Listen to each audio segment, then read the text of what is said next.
Olá pessoal, tudo bem? Eu sou o Matias e eu vou apresentar para vocês hoje o trabalho desenvolvido pelo meu grupo, da nossa pós em IA para Devs, pela FIAP. Os integrantes do grupo são o Marcelo, o Nogueira, Leonardo Nogueira, o J. Flávio, José Flávio, eu, Matias e o Rodrigo Oliveira.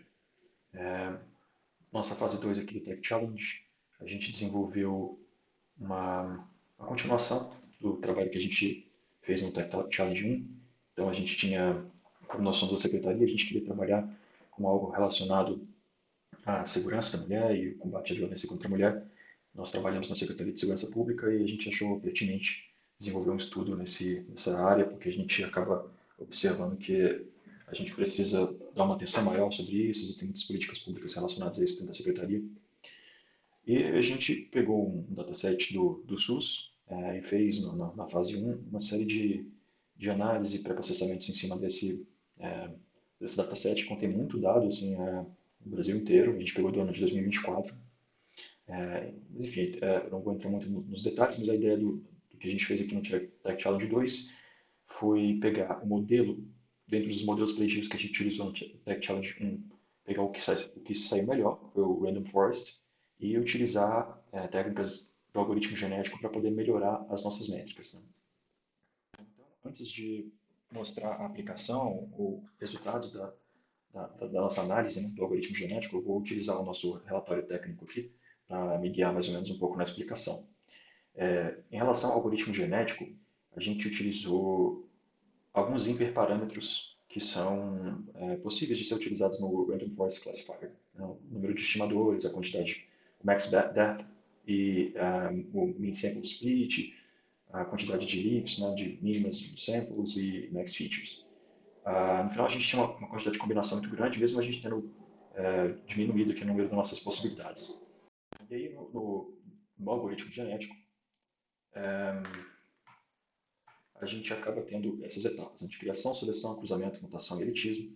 Elas estão dispostas aqui no Optimize GA, né? Então assim, tem uma função que a gente fez basicamente para cada um, para ficar bem fácil de ver. Então assim, a gente tem que criar o indivíduo, a seleção dos pais, fazer o crossover para poder viabilizar a mutação genética, né? E fazer a verificação. E aí, assim, viabilizar a mutação, né, por meio da verificação do mutation rate.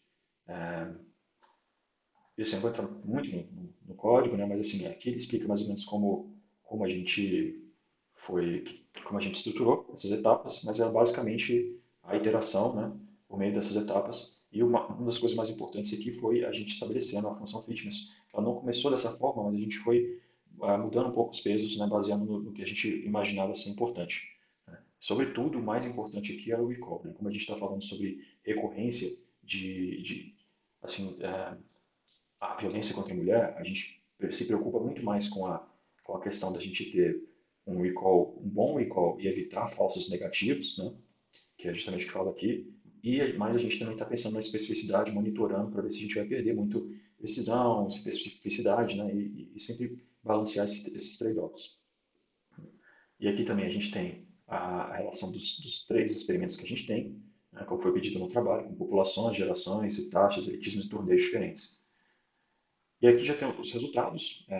Eu vou mostrar aqui também no, no terminal, mas a ideia é que assim, a gente teve no modelo baseline, a gente inicia com aquilo que foi gerado no primeiro trabalho. Já no primeiro experimento, a gente ganha muito recall, né? Aqui a gente tem 8 pontos percentuais, né? Mas a gente começa a perder um pouquinho aqui na especificidade, né? A gente acaba perdendo na precisão também. E a gente começa a observar que a gente vai ganhando aqui no fairness, né, diminuindo o recall gap. Então, no final das contas, a gente tem um experimento agressivo com mais população maior, gerações, e a gente tem aqui métricas melhores, com exceção do recall gap que ficou aqui no moderado. Particularmente, isso foi um ponto de discussão do grupo, que a gente observou que o experimento moderado, assim, ele foi muito bem, ele saiu muito bem. A diferença é que não é tão grande, e o experimento agressivo, ele toma mais, ele tem um peso computacional maior.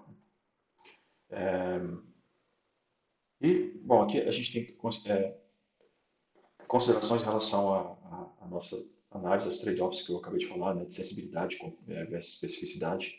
Então, assim, quando a gente aumenta o recall, que a gente quer aumentar o recall, mas a gente acaba percebendo que a gente perde um pouco aqui na especificidade.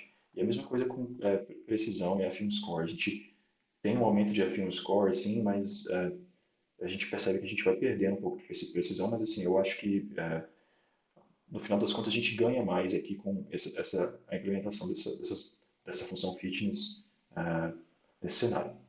Então aqui no comparativo a gente até colocou aqui as variações, né? Principalmente do recall gap aqui foi bem interessante a gente observar. E aí uma questão importante também, eu vou colocar até aqui, deixa eu tirar da parte única. Tá, bom, aqui o que acontece? Eu vou até uma das questões importantes desse trabalho também era a capacidade de a gente guardar os dados, né? Então, aqui eu vou atualizar, e aí, por exemplo, a resposta gerada a gente está guardando no Mongo, né? Assim, para ser mais fácil, para não ter que deixar o projeto muito complexo, a gente foi só guardando o registro na collection aqui, né? E aí a gente tem a resposta do sistema, né? Muito importante também a gente ter esses prompts aqui, esses relacionados à IA também, para a gente ter um pouco mais de noção do que norteou a resposta. Mas aí no final das contas a gente tem a resposta aqui, ó, que seria o risco de recorrência, 72%. Então no final das contas, para a gente facilitar um pós-tuning, um fine-tuning, né? Um pós-treinamento no futuro, a gente utiliza também aqui essa capacidade de a gente armazenar os dados. Bom, então é isso. Eu acredito que a gente apresentou aqui o principal do nosso projeto, né? A gente acabei falando sobre a integração das LLMs ali, aqui tem uns detalhes maiores, a gente colocou uma temperatura mais baixa para evitar a alucinação, colocou aqui também quais são as questões de prompt engineering que a gente utilizou, de tratamento sigiloso e de acolhimento psicossocial com a mulher. E aí tem toda uma documentação aqui feita, né? E uma análise assim, dos dados, mas assim, no geral a gente observa que o algoritmo genético aplicado ele acabou assim, tendo um aumento no nosso recall muito interessante, que já deixa talvez possivelmente esse algoritmo utilizável assim, no cenário real. Sabe? Eu acho que a gente acredita que a gente vale a pena continuar estudando, né? Então, assim, foi bem interessante. Assim, tem mais considerações, aqui a gente tem uma visão da arquitetura, né? Aqui a gente tem o Streamlit, utilizando os modelos já treinados, né? E também puxando no SHAP que a gente gerou, e utilizando a LLM para gerar uma resposta e guardando esses dados no Mongo para um pós-treinamento. A estrutura do projeto, e é isso. Eles colocam à disposição aí para tirar dúvidas e melhorias no trabalho, e a gente espera que a gente consiga tirar algo de positivo aqui desse estudo para esse cenário real aí de enfrentamento contra a